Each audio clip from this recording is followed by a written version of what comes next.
January 1st, 2022. I hope your New Year's resolutions are going well.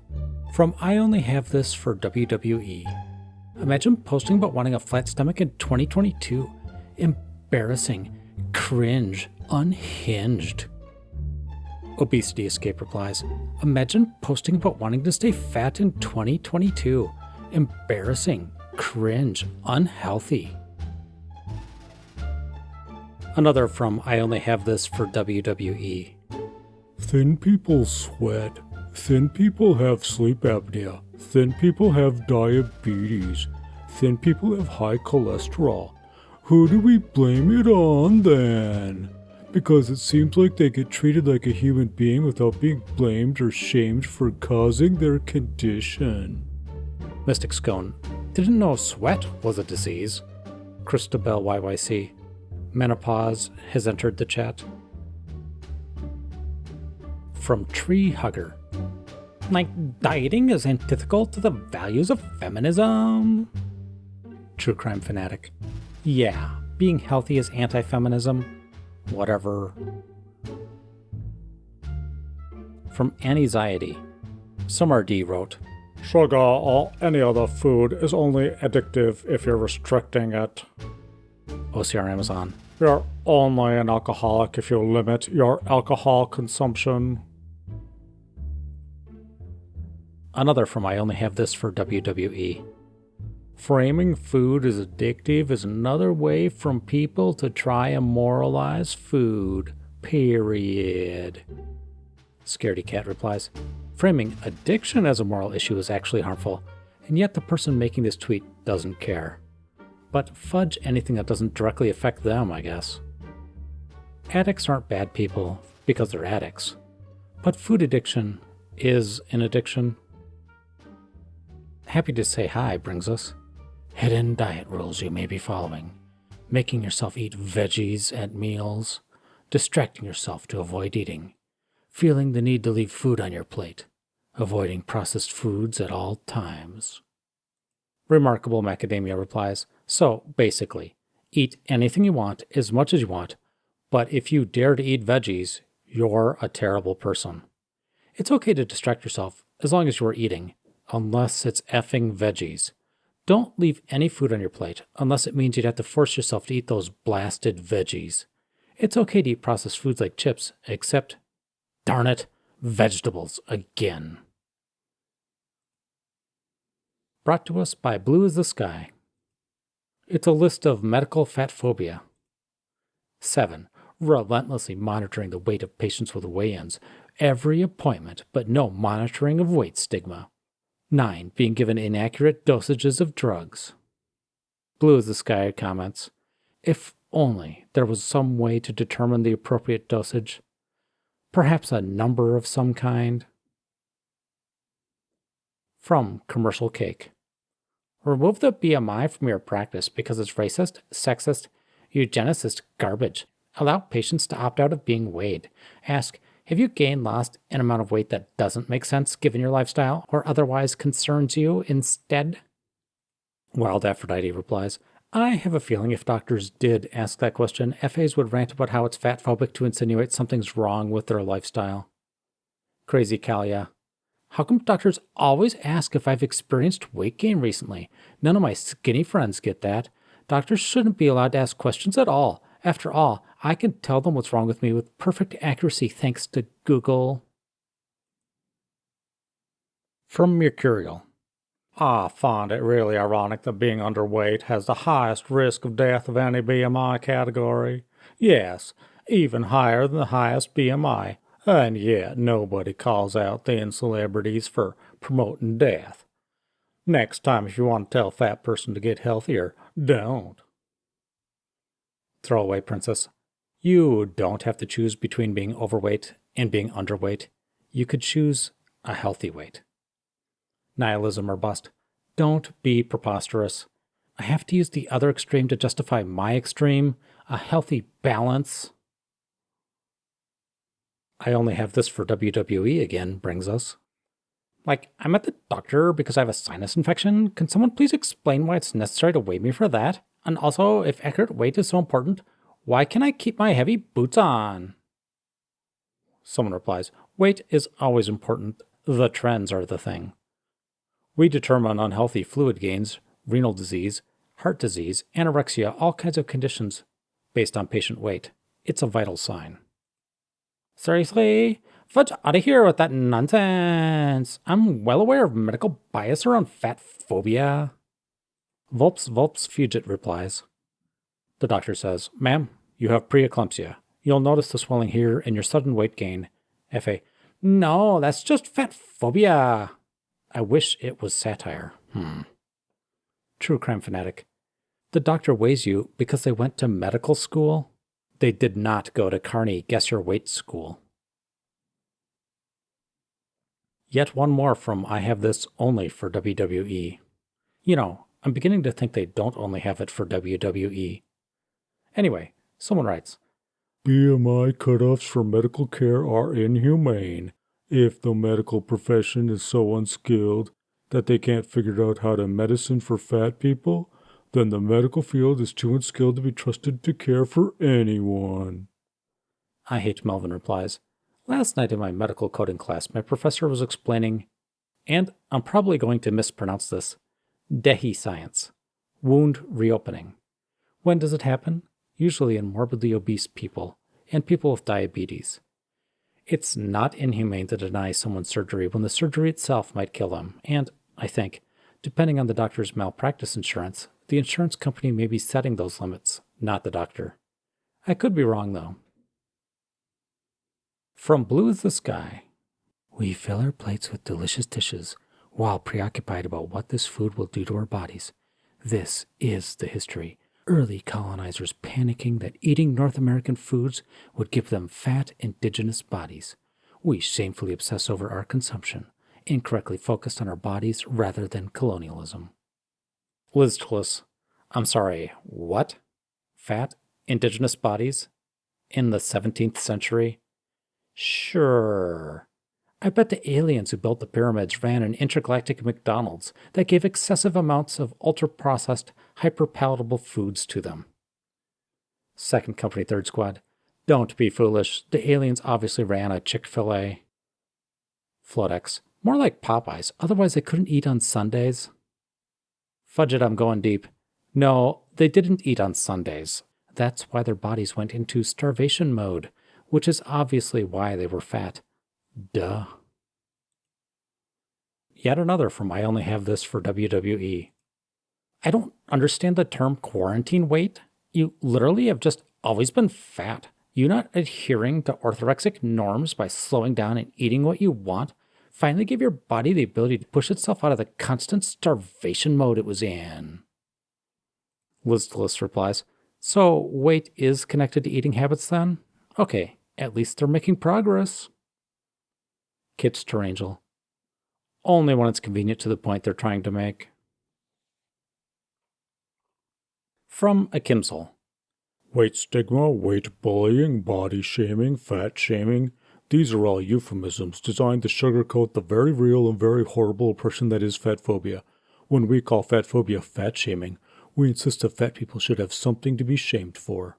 When we call it body shaming, we're not even centering fat people in the discussion. When we call it weight stigma, we're downplaying the fact that this is oppression we're talking about, and an oppression as bad as any other at that. When we call it weight bullying, we're focusing on one aspect of fat phobia to again sugarcoat it and make it seem like fat phobia isn't as bad or as large scale as it is. This next part hurts a bit. There's a good chance that some of this will probably offend some of you. I want to make it clear, this is not my opinion.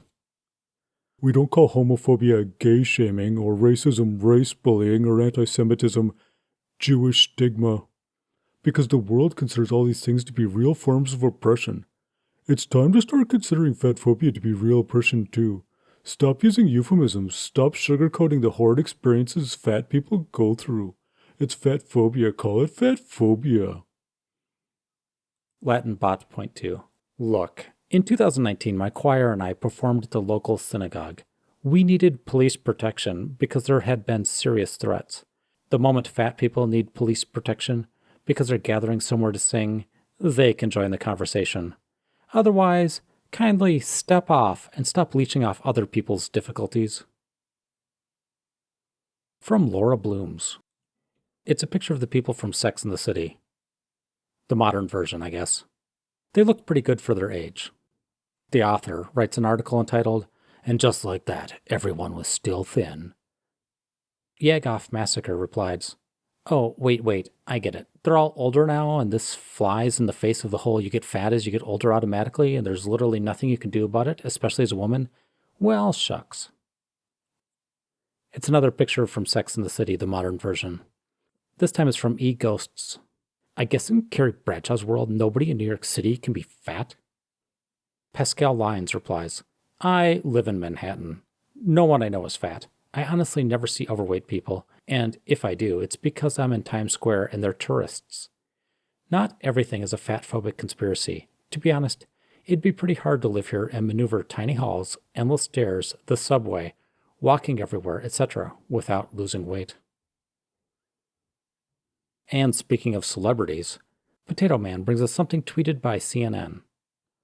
Pitch Perfect star Rebel Wilson told the BBC that her management was not excited about her weight loss. Wilson has documented her health journey on social media since 2020. Somebody replies, "Oh, look, another plus-size actress loses weight and we're told it was for health reasons." Fun fact, thin people aren't always healthy. Fat people aren't necessarily unhealthy. I hate this framing so much. It just puts more pressure on people to lose weight at any cost.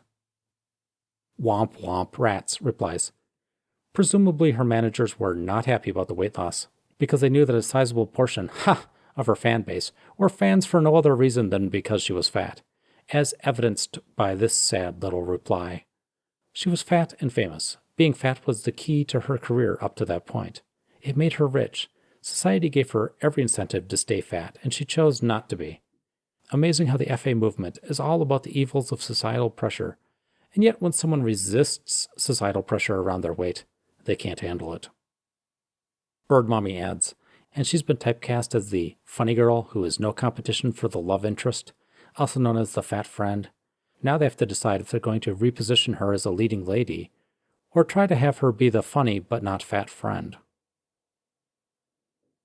Brought to us by Blue as the Sky. This might be a Reagan Chastain Instagram post. It looks like one, and it definitely has her level of scientific rigor. If over 95% of diets fail, if diets worked, the multi-billion-dollar diet industry wouldn't exist. And intentional weight loss is not only unsustainable, but harms physical, mental, and emotional health. Then there's 3 references to try to prove the point.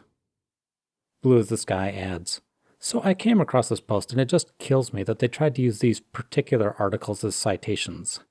The first study is the study that concludes 95% of diets fail.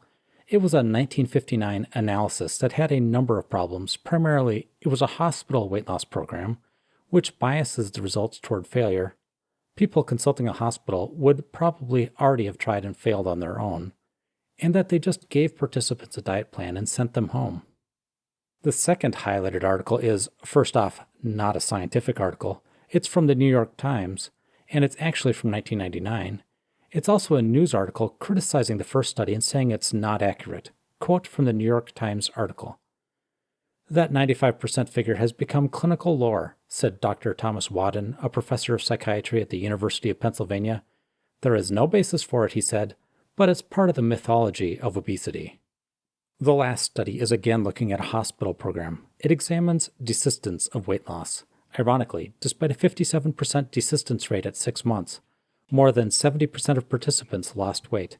Another interesting tidbit, dropouts tended to be smaller and younger, so did not yet really appreciate the effect obesity was having on their body, and they scored significantly higher on the measure of anger and hostility, which tracks a lot with a lot of fat activists. Study here for anyone who wants to check it out. And they give the link. Brought to us by Miss Beaver. It's definitely a Reagan Chastain post. "If we assume fat people's health issues are caused by their body size, we risk focusing treatment on the wrong thing. That will get you an F in freshman research methods, and much more importantly can harm or even kill fat patients." I have literally never seen anyone name drop a freshman level college course as often as Reagan does. She continues on. train of thought went, if higher weight people have health issues more often, then their weight must be the cause of the issue, and the solution must be to shrink people, etc., etc. Soul Possum replies, so many of my fellow fat people get this wrong. The goal isn't just shrinking fat people. Most people get big because they eat too much calorie-dense food and don't move around as much to burn it off.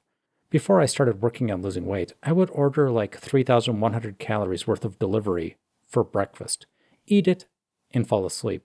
Then at night I would get McDonald's because, well, I didn't eat lunch, so it'll balance out. And sure, that wasn't every day, but it was regular enough that all my apps have it saved as a go-to order, even though I haven't eaten at those places in like 8 months. When I go to the doctor, they don't know exactly what I'm eating, but I was around 420 pounds in May. That ain't water weight. It ain't hormones. It ain't genetics. That's tacos and pizza puffs coupled with my couch for most of my life. Of course, the first thing they're going to say is to lose weight. And they're not even saying it because of the weight. They're saying it because you need to tighten up some aspect of your life. You need to eat less food. You need to eat better food. You need to exercise to burn off the food you're eating. You need to do something. Lose weight is the shorthand for that. If I weighed 120 pounds and was still eating 3,000 to 5,000 calories in junk on a regular basis, the doctor is going to say the exact same thing. Hey, maybe don't eat all that stuff all the time. It'd probably clear a lot of this up. They probably would just have to ask about my diet first. Also, there are literal physical complications that just come with being fat. Like stuff is physically putting stress on your body all the time. That's why we have a hard time breathing. Your lungs have less room to expand because of the physical mass surrounding them. I'm at 349 pounds this morning. There's a noticeable difference between how my body was working at 420 pounds and now. The FA community didn't come to give me insulin shots when I got diagnosed with type 2 diabetes this year. Losing 60-some pounds after my doctor suggested I get my weight under control, the word lose never actually came up, got me off insulin though. So, as far as the results go, I'm going to have to ride with the doctors on this one. From Team Grimmier Ox. It's a picture of a 1/3 eaten pie. How much pie should you have? However much you want. Muster replies, this is false information. My gal Virgie specifically addresses the problematic behavior of asking for a small slice. Only big slices are fine. Because Hae adds, eat the amount you want, unless you want to eat less, because then someone might feel bad about eating more than you. Queen Glass brings us something from Body Positivity University. Written by Virgie Tovar. 101. Let's normalize comfort eating, Part 1. Humans eat for dozens of reasons, not just hunger. Comfort is one of them. That Looks Infected replied, yes, because our bodies were designed to eat when bored and watching The Office for the 34th time. Quacklin adds, I feel attacked. Michael! Michael! Ms. Beaver brings us 101. The Milkshake Study of 1975. Researchers discovered something very interesting about the effects of restriction, also known as dieting, by Virgie Tovar. Whenever I do a lecture on why we need to end diet culture, there is often someone in the audience who asks in a shocked, mocking, or accusatory tone, so you're saying that people should just eat whatever they want? For the record, yes. Yes, I am. What, doesn't that go against her stance of asking for a smaller slice of cake? Consistency, Virgie. Anyway, they believe that without diet culture or some set of punitive rules that human beings would run amok, be uncontrolled, turn into Pac-Man and start eating furniture and buildings and babies, maybe even become Satan-worshipping witches. I'm here for the Satan-worshipping witches, to be honest. I don't know what those last two sentences mean. First she attacks witches, then she defends witches? What? Was she drunk when she wrote this? I know why they believe that, because we've been taught that we can't trust ourselves or our bodies. The idea has a long history in religious ideology and also colonialism. Further, we've been taught anti-scientific, bias-driven attitudes and beliefs about the body, hunger, and food. To the skeptic, I offer this reframe. It's not the absence of diet culture that creates problems with hunger, food, and the body. It is its presence. Enter the Milkshake Study of 1975. Well, the research paper on the subject, titled Restrained and Unrestrained Eating, authored by C. Peter Herman and Deborah Mack of Northwestern, was published in 1975 in the Journal of Personality, at least. At least what? The researchers were interested in questioning the prevailing presumption that fat people just ate differently than thin people. They were curious if there were other behavioral factors that impacted how much a person ate, regardless of their size. For instance, did food restriction, also known as dieting, impact how much a person of any size eats? Each of the study participants was given something called a restriction scale. This questionnaire was designed to determine who in the study was a restrictor, also known as someone who diets or restricts food, and who was a non-restrictor. Following that, each person was given 0, 1, or 2 milkshakes, and then all of them were invited to eat as much ice cream as they wanted. Who do you think had the most ice cream following the most milkshakes? Restrictors or non-restrictors? If you said restrictors, you're right. Herman and Mack found that the highly restrained eaters, also known as dieters, ate more ice cream the more milkshakes that they had. The researchers hypothesized that this result might be caused by restrictors' perception that they had broken the rules, or crossed a mental boundary and consequently had become disinhibited. As a recovering dieter myself, I understood the results of this study implicitly. I remember the deep well of almost unquenchable hunger I used to feel constantly. It wasn't just a physiological hunger, it was a mental and spiritual hunger as well. I think this study speaks volumes to the question posed by the aforementioned skeptic. When people don't feel pressure to impose arbitrary rules to their eating, then there are no rules or taboos to break. There isn't that added layer of pressure to something as natural and innocent as eating. When people apply food restriction principles, also known as diet culture rules, to their lives, that's when the researchers in this study saw the kind of eating behavior that pro-dieters might judge negatively. At the end of the day, I assign no moral value to the way that anyone in the study ate their ice cream. The people who ate less ice cream aren't better people. Restrictors aren't bad people. That's not the point. The point is that the landmark study shows that food restriction and control are the likelier predecessors to what some might call binging. In conclusion, this research strengthens the claim that it is the presence of diet culture rules, not the absence, that leads to the outcomes that my hecklers have such a huge problem with. Class dismissed. Wait, she found an article that says that some people without rules tend to binge? And so that means that she thinks it's okay to just eat whatever you want? That doesn't make sense. Brought to us by Ms. Beaver. Hey, dieters. How does it feel? Is it comfy in bed with your fellow science deniers? There's 2 people in bed. One person's marked dieter. The other person's marked anti-vaxxer, flat earther. Climate change is a hoax. Evolution is a crock. Dieting is healthy. Autotelica replies, anti-vaxxers, flat earthers, climate change deniers, and young earth creationists all use science to support their arguments. Just like fat logicians. It's just that they cherry pick. They cite one study from the 1950s that supports their beliefs, while ignoring the thousands of studies that do not. Proud unemployment ads. And even then, they'll ignore what the study was actually saying. For example, their constant use of the Minnesota starvation experiment is used to explain the dangers of diets, even though what it was testing was famine conditions. From vegetarian Teok Boki. Let everyone know that if they start talking about their diet, you will scream. Hot darn strawberry jam replies, there was another slide that says you're allowed to eat a lot and get really full today and every day. Yeah, I tried that, and I'm 270 pounds now with a thriving sugar addiction and sore knees, but I guess that's just my body's set weight. Following what that book said really did me dirty. I'm not sure which book this comes from. From H. Blowfish. No nuance November. Skinny people with eating disorders are the driving forces of fat phobia and interpersonally, and refuse to take blame because of their illness. Steve Crafts replies, no nuance November. So, are you admitting that you look at the world in black and white?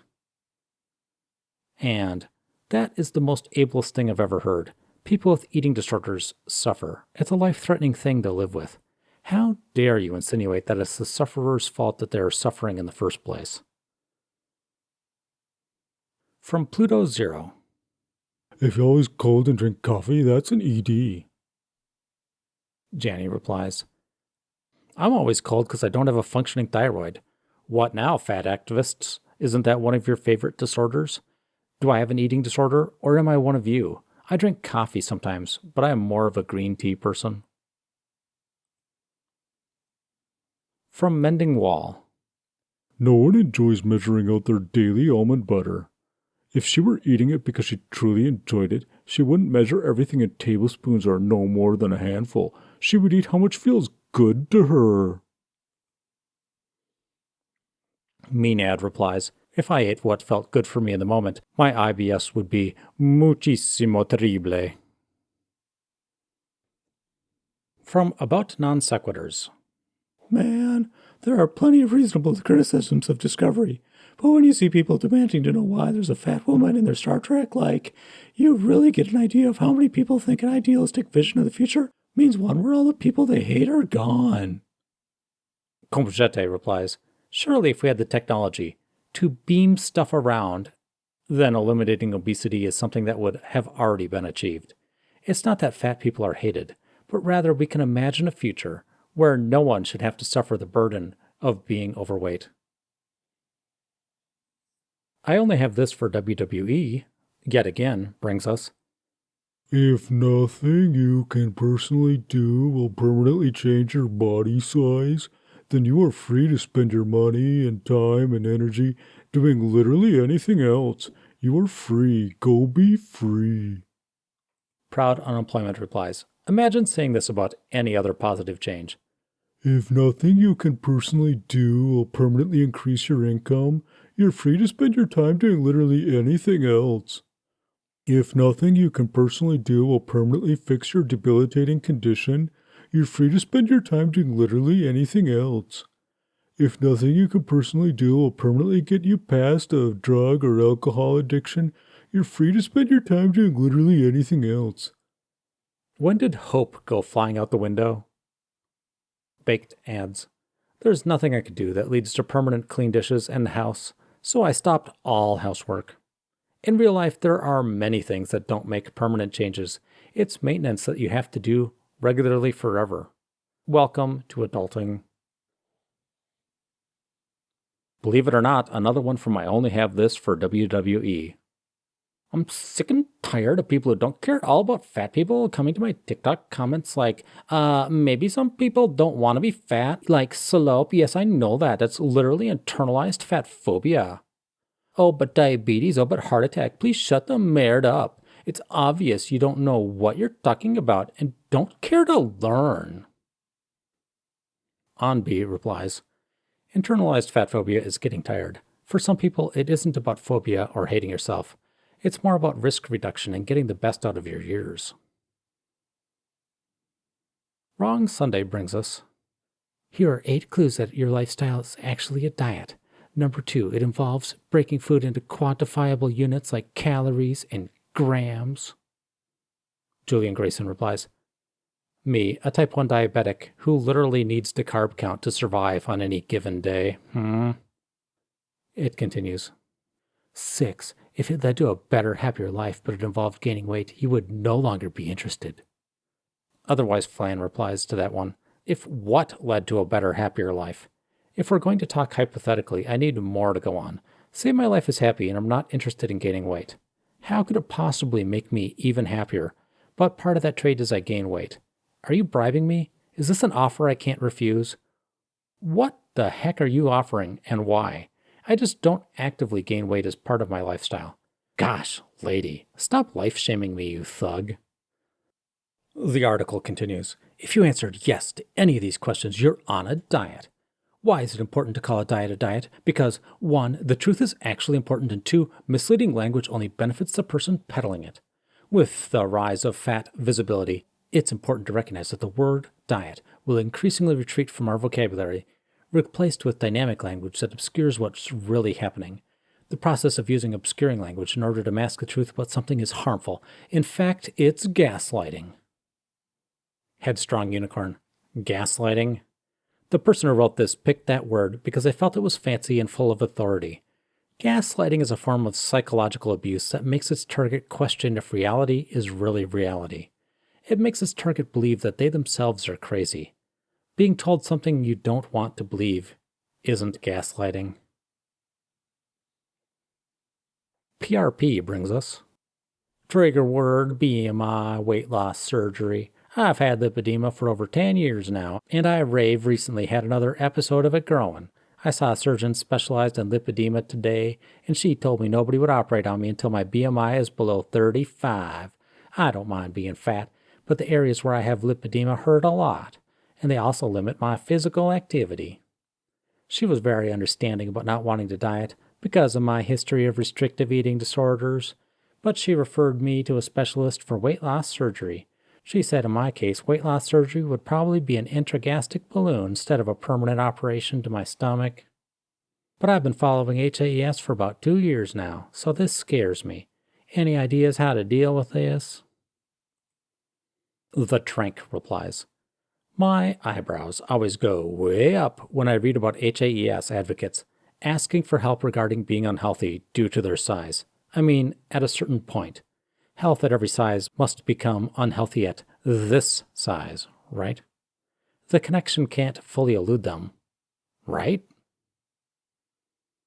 Brought to us by Witty Understanding. Being obese is hard. Being fit is hard. Choose your hard, says a thin person. First, your privilege is showing. Second, I personally am fit and obese, and that's not an either-or thing.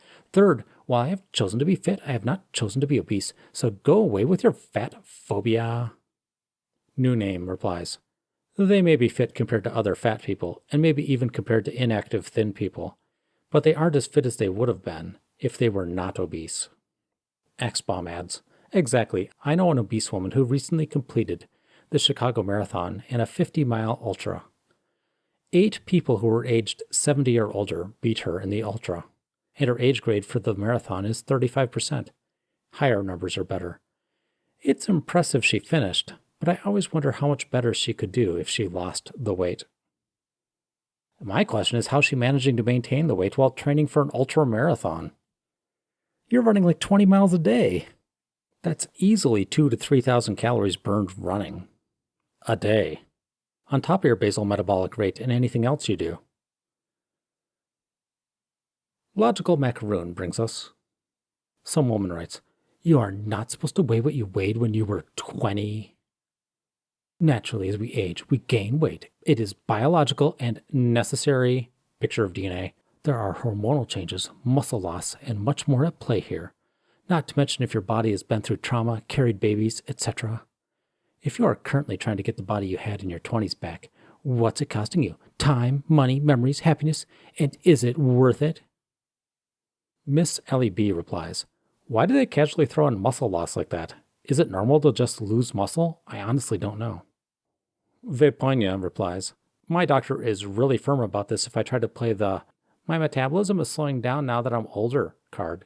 His response, no, you're losing muscle mass because you're more sedentary and muscle burns more calories than fat. So you're burning fewer calories. Your metabolism is fine. Ms. Beaver brings us, acting as if weight loss is just a personal choice willfully ignores the anti-fat world we live in and the scientific evidence we have on the overwhelming failure of diets. You don't have to worry about the mean fat activists coming after you for your hypothetical weight loss because we literally don't care.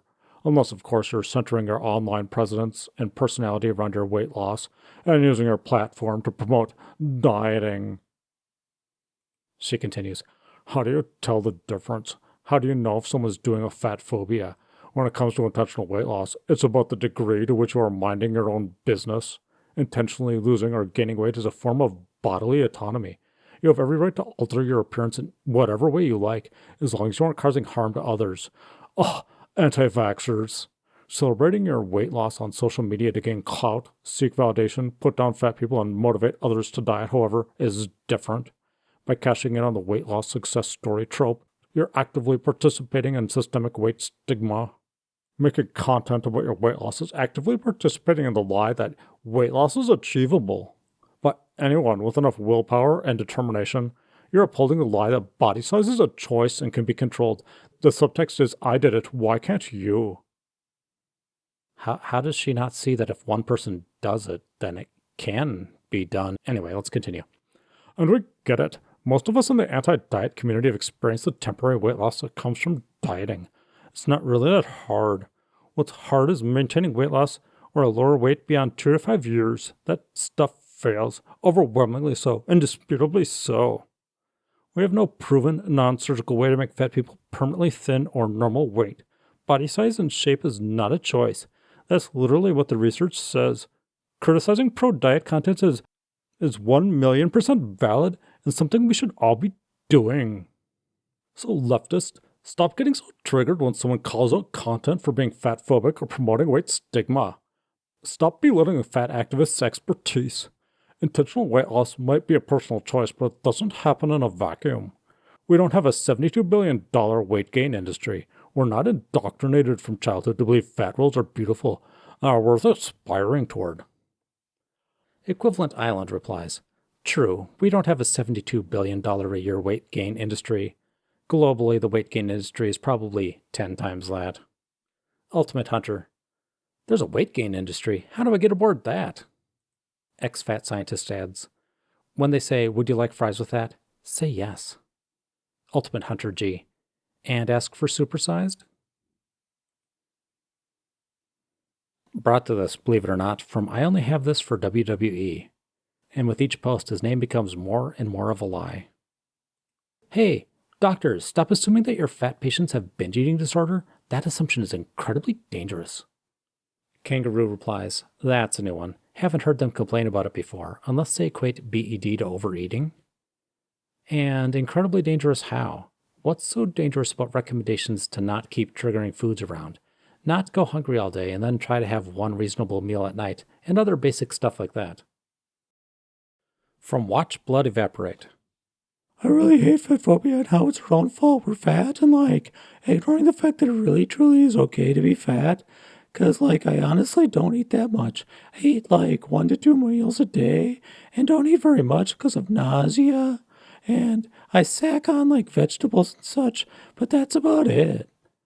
And not to say if you're fat and you do eat a lot that you feel bad or stop doing it. It's just I'm tired of it. Hashtag whinging. Hashtag fat phobia trigger word. Hashtag gets halfway through a few biscuits and has to stop because of overwhelming nausea. Hashtag yes, I'm sure I'm eating a lot of food. This is a lot of food. OCR Amazon replies, a lot of food and a lot of calories are very different concepts, and they're both relative and situational. For example, my husband did an Ironman triathlon. We went out and he ate a half cheeseburger and a ton of fries. A ton of food and calories, right? But he was still in a deficit by thousands of calories. From Watch Blood Evaporate. Please don't talk about BMI being BS only to turn around and suggest we replace it with something where a doctor touches my naked body and then declares I'm fat in the wrong way and need to lose weight, and obviously all my medical issues would go away if I just lose a significant amount of weight, body fat, which is totally possible long term. It's not. Hashtag none of your alternatives to BMI are acceptable. A hashtag because there is no reliable way to lose weight long term, so doctors should never be prescribing weight loss. Hashtag and I assure you they feel quite comfortable doing that to fat people without taking any measurements whatsoever. Hashtag I still don't think they should be doing it if it was possible because eating disorders are far more deadly than being fat is. Book Hermit replies, sounds like a bunch of goalpost moving. Scientists, BMI categorizes weight into classes based on risk of disease. People in denial, well, tons of people are overweight, but they have big bones and big muscles, and their fat distribution isn't healthy, 3% of Americans. So because those people exist, maybe my BMI of 40 isn't that unhealthy. BMI isn't perfect. Scientists, you're not wrong. Waist circumference is a much better predictor of abdominal obesity and metabolic disease. As it turns out, BMI underreports abdominal obesity by quite a lot. Let's use a tape measure instead of a scale and find out where you land on the risk spectrum. People in denial. I really don't want the doctor to examine my physical appearance any more than they already do. It has nothing to do with the fact that I'm apple-shaped, never exercise, and therefore are at an even greater risk than predicted by BMI. Doctors should only look at the metrics I decide are important.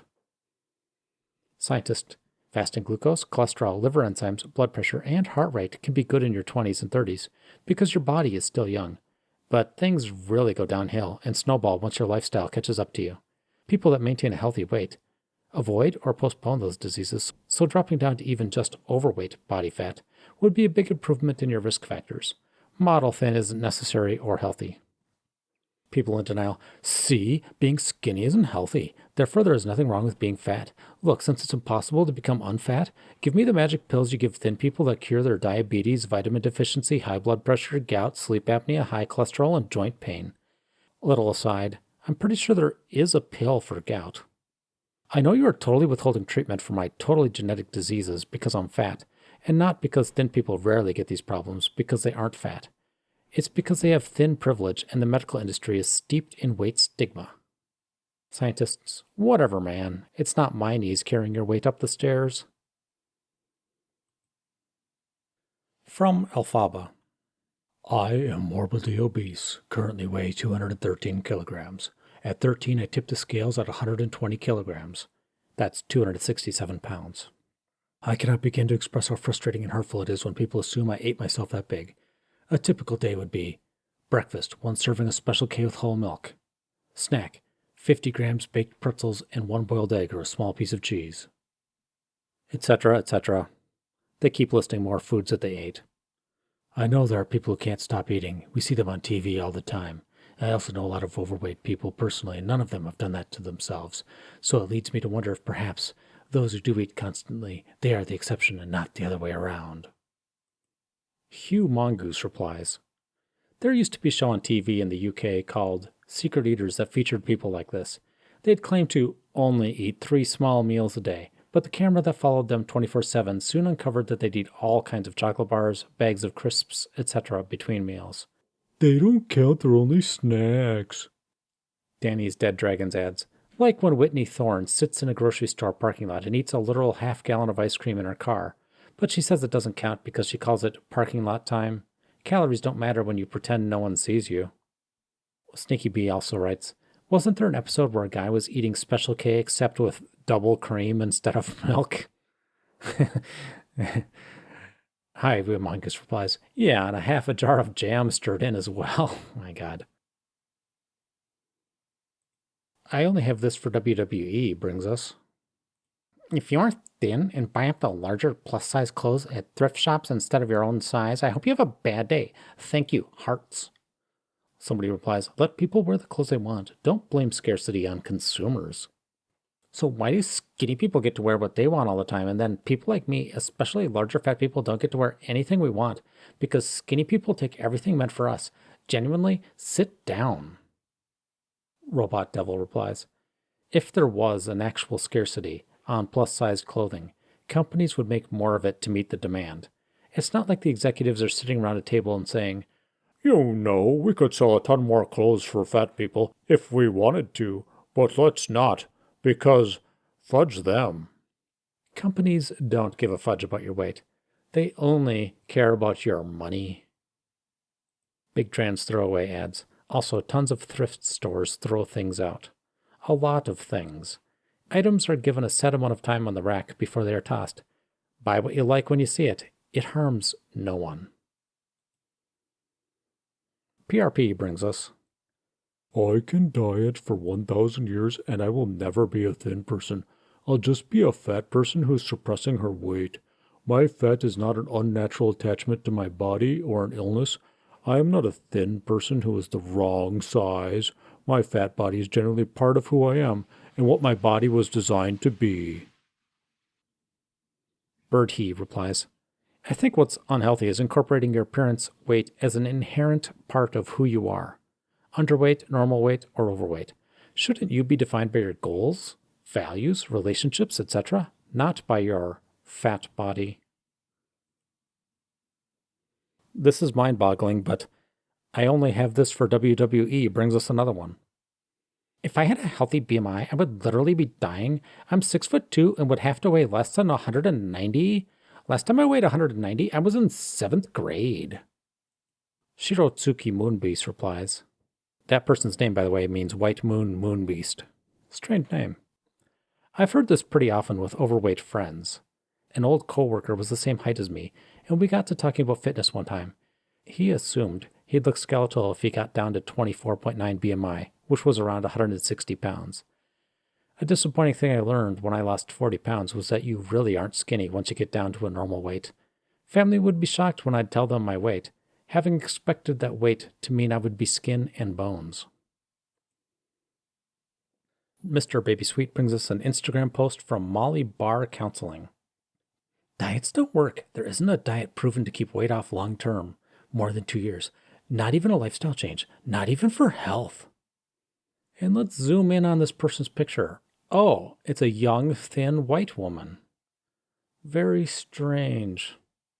If diets don't work, how is she thin? I only have this for WWE brings us.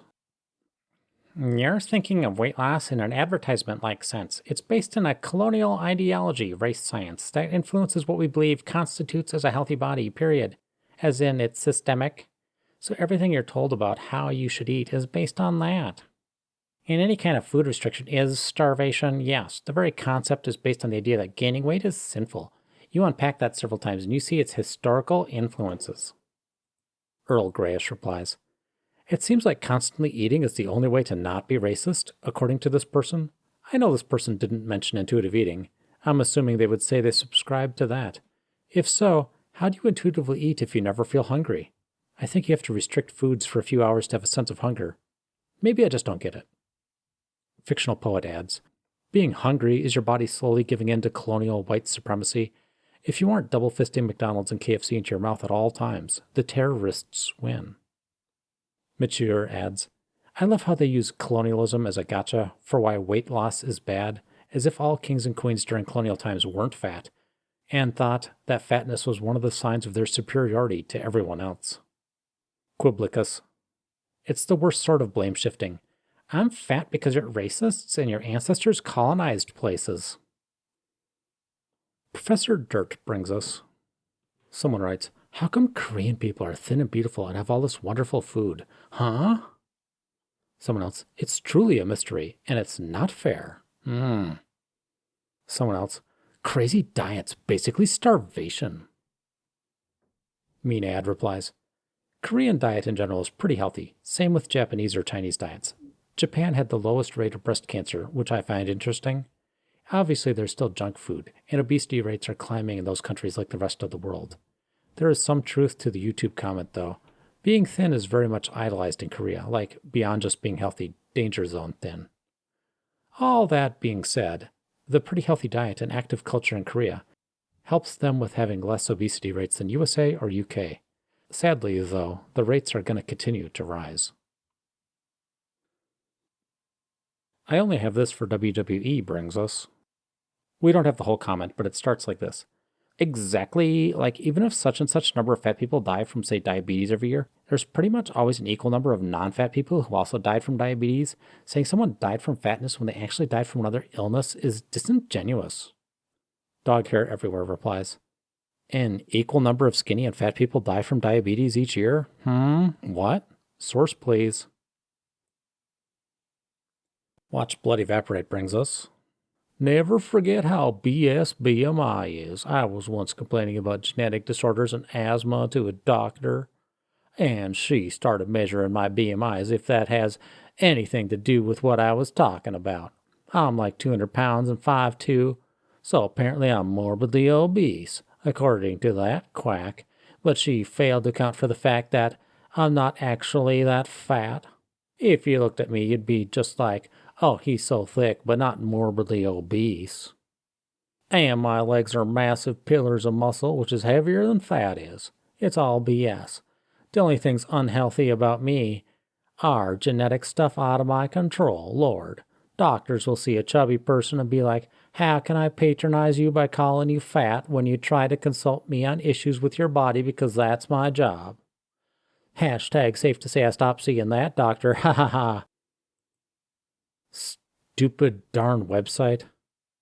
Massive pillars of muscles? I mean, it's good to have a positive self-image, I guess. From Watch Blood Evaporate. Skinny people will show their average diet in vids and literally just eat junk. Makes me think of that Next Stop influencer contest who literally ate packets of sugar throughout the day. And people see that and think, yeah, some people can eat whatever, then just stay skinny. They've got good metabolism. Then a fat person will show their diet, and all the comments are, yeah, right, stop pretending to eat healthy for internet points. And not even consider that some people have the opposite thing, where no matter what they eat, they will just retain body fat. Hashtag fatphobia. Hashtag this is even about fat people trying to lose weight. By the way, I've seen hashtag so many fat people say they are not trying to lose weight and don't exercise, but the comments think you're not allowed to be fat and eat fruits and veg. Brett Thanos replies, I've seen quite the amount of what I eat in a day videos by obese people. They always eat way too many calories. From OK Sir. Is anyone else tired of hearing this calories in, calories out stuff? I've been battling weight since I was a kid. My sister was the skinny one and I was the chubby one. We both ate the same things daily until I could buy my own food, and I was 10 times more active than she was. Can the sicko people explain that? Free design. Every single person on Secret Eaters. From Watch Blood Evaporate. Because when people claim to be fighting obesity, they really mean body-shaming fat people relentlessly and policing how heavyset a person can look before deemed unhealthy, which is almost always completely inaccurate. Yes, people weighing 560 pounds or more will generally have health problems from obesity, but that doesn't mean someone can't be healthy at 200 to 300 pounds. I would love societal change to infrastructure and food availability, but that's not even part of the conversation. People just start shilling for Weight Watchers or whatever the next big diet is. It's not an epidemic because being fat is neither a disease nor is it contagious. Referring to it as such is not helpful, and I reiterate the average person does not know what obesity looks like. And frankly, a lot of the statistics for obesity rely on BMI, which is absolutely not an accurate measure of obesity and causes incredibly skewed results. Autotelica replies, I'm just relieved this person is acknowledging that being 600 pounds isn't healthy. So many FAers can't even concede that. They are also right that the average person doesn't know what obesity looks like. But that's because obesity has become so normalized, not because obesity is nebulous. The Shadow of a Fool brings us. I saw my doctor a few days ago and was weighed during the checkup. He mentioned that my weight's going up again and I should try to get back down to the lowest measurement they've taken of me, because that was the only time I got under the threshold for overweight, and I'm clearly at severe risk for diabetes. I very slowly explained to him that when that lowest measurement was taken, I was literally skin and bones, and my hip bones jutted out so much that I could wrap my hands around them. And I'd gotten to that weight because that was during my first year on ADHD meds, and I was still adjusting to the appetite suppression, so it wasn't unusual for me to go several days in a row without eating a meal. My doctor then very awkwardly admitted that, yeah, that sounded a little concerning, and I should probably try to keep my weight above that low point if that's the case. You don't say. I don't read my mail. She wrote, Or I could wrap my hands around them. I'm going to bet that what she's panicking about is what healthy people would call simply putting your hands on your hips. Nishi no Yayu brings us. Oh, thank you. My surgeon told me I need to lose 30 to 40 pounds by April 4th when I see her again to qualify for my double mastectomy. Like, I've seen guys twice my size get it. Plus, I'm 5'5". My BMI is going to be high if I'm not fudging 120 pounds. But my thing is, I'm literally only 235 to 40 pounds. I'm just very short-like. How am I supposed to lose that amount of weight when I literally don't have the proper resources to do it? Don't want to be a Redditor replies, I'm literally only 240 pounds. Only? I am no one. At 5'5". Avamaptera, that's a BMI of 40. No property brings us. This is on a list of things for doctors to not do. One of them was, don't make assumptions about your patient, their diet, activity level, and lifestyle. You're going to be real embarrassed to find out the fat patient you assumed was sedentary is a professional athlete. Vey Poignet replies, the fact that a fat patient turns out to be a professional athlete, should what happen to be practicing in a neighborhood popular with NFL linemen and sumo wrestlers, does not mean their obesity magically ceases to be a risk factor for numerous conditions. Dangerous Safety Pin adds, how many actual fat professional athletes do you think might be in the USA? Maybe like 1,000 in the entire country across all sports? College Kid in a Blankie. Out of the hundreds of morbidly obese patients I've treated, exactly 0 have been professional athletes. 0 have been amateur athletes. None of them have been paid or compensated for athletics at the time of treatment. A little bit of sanity from Equivalent Island. Just because someone pays attention to what foods they eat doesn't mean they're necessarily unhappy or hate their body. Nutritious, balanced eating is a form of self-love. Heart. Frosty Yesterday brings us some more. From Neuroscience, Junk Food in the Brain, How Modern Diets Lacking in Micronutrients May Contribute to Angry Rhetoric. Summary. Researchers say there may be a link between eating an unhealthy diet and anger control. Electric Smog replies, interesting. It could also create a positive feedback loop where a person is constantly depressed, frustrated, and eats only more junk, which results in more harm. From Lumpy Proposal. A little more on fat pets. The science on fat people does not have clarity or solid findings. We don't know much about it. I wonder very much what evidence exists for shrinking fat animals. Does it have the same limitations and biases as human studies? Does it have companies ready to profit off diet pet food? Probably. My first job was in a vet clinic. I cleaned cages, and there was a Sheltie dog I had to look after. The poor thing was dying. Its skin was falling off in patches. It continued to suffer because the owners couldn't bear the thought of being without the dog. This has always stuck with me on animal and people care. How much suffering do you put other living beings through because you can't let them go? Interesting that a fat pet should go through restriction and self-harm from restriction so that you get to have them and imagine time longer, and it's still abusive and messed up. Read replies, right, of course. Much better to overfeed your pets into obesity so they can't run and play, and subsequently die early from diabetes and renal failure. Nothing abusive about that. The only real abuse in the world is eating a little less. My Squiddied 8 years ago adds, also, an insane number of dogs have congenital joint issues from selective breeding. Putting extra weight on already bad joints makes their lives far more painful. And that's why I recommend getting a mutt like me. And now for dechunkers. Igafian brings us a picture of their black cat resting on the stairs. I think he has green eyes. Can I get some encouragement for my cat, Bear? Oh, that's confusing. You could have at least named him Bjorn or something. He's currently in need of some dechunking. 10 kilograms when he should be around 7 kilograms. It's going to be hard for the two of us, because he's so cute, and I always want to give him extras, but I know his health is on the line. From Dismal Moonlight. It's a picture of a gray and orange stripy cat. I think he has green eyes. In the first picture, he's 19.6 pounds, and in the second picture, he's 15.6 pounds, which is a pretty good weight loss. Took him 3 years, but for a cat, still a big deal.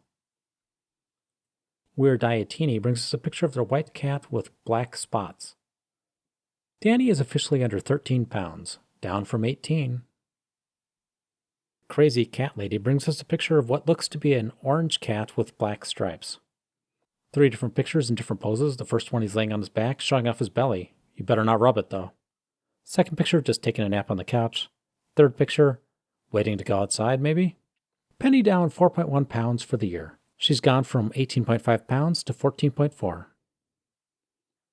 Bavely brings us a picture of their white cat with a gray spotches which are striped. He has green eyes and large ears. In just a month, my foster boy lost 0.7 pounds, only 0.4 pounds away from his ideal weight. He's gone from 8.4 pounds to 7.7. He was adopted today, and his new family agreed to help him get there. From Polly Pocket Word I Can't Say. It's 2 pictures of a black dog with curly hair. In the first picture, he's pretty shaggy looking, and perhaps a little overweight. In the second picture, he's much skinnier looking. From Oh Lord to Fine Boy in 12 months, 36 pounds to 24 pounds. Jin Wen Zhao brings us a picture of their multicolored cat. He's got a white belly, kind of an orange face with stripes, and mostly a black body. In the first picture, he's standing on his cat tree. In the second picture, he's laying on the ground, daring you to touch his belly. Christmas is down 6 pounds and ready for the holidays. Next up is a cat from M. Tarnak. He's a black cat, and he looks like he's got a white patch starting at his chin and going down to his belly. And he looks like he's wearing little white slippers. Green eyes and the longest whiskers I've ever seen. From November 2020 to December 2021, he's down 5 pounds. Crazy Mom brings us a picture of their gray cat with white spots. He's kind of chunky looking and sitting on the couch. The owner's using his hand to bunch up a bunch of its skin together. My little lady's spare skin that she has now. She has so much more energy and seems so much happier now. Kawaii Ginger brings us a picture of their white cat with orange spots. In the first picture, he's just laying in the sunlight on his side. In the second picture, he's also in the sunlight and looking directly at its owner, in the official Sphinx position. Is my boy chonky? Scrappy MD brings us a picture of their gray cat with black stripes. He's resting on a blanket of some kind. Finally got my mom on board with the D-Chunk plan for Shadow. 14.9 pounds now, with a goal weight of 9.2. That's a big change. S.J. Mullerkin brings us a picture of their black cat. It has green eyes. It seems to be guarding a door. Vet said she needs to lose 2 to 3 pounds and put her on RX food. It's been 8 months of measuring out expensive kibble, and my chunky house panther has lost exactly 0 pounds. She goes back to the vet in 3 months, but do y'all have any tips other than extra playtime and strict dieting? Sounds like she's sneaking food somewhere. Craig Scott brings us 6 pictures of their 2 black cats. They are very difficult to tell apart, except the one's the mother and one's the daughter, so the mother's a little bit bigger. They're just pictures of them laying around. It looks like the mother has gained a little bit of weight, because he gave them too many treats, or so it says in the little comments, but it's hard to tell from the pictures if either cat has gained weight. From A Lonely Argonaut. It's a picture of an orange cat with orange stripes. In the first picture, he's kind of chonky sitting in the bathroom. In the second picture, he's staring into the soul of its owner. Took away Pippin's second breakfast. He's not happy, but he's healthy. Not a Jellycopter brings us a picture of their multicolored cat. The cat doesn't look overweight in these pictures, but who can tell? Hey Reddit, could any of you help me check if my cat is a chonker or on her way to become one? She's around 3 years old and neutered, thank you. And so another video comes to an end. I'd like to give special thanks to Hannah McNally, MMC, and Cupcake or Death for giving me extra support to make these videos. If you enjoyed what you saw, please consider clicking like and subscribe. If you really liked it, please consider becoming a member. There should be a link in the description.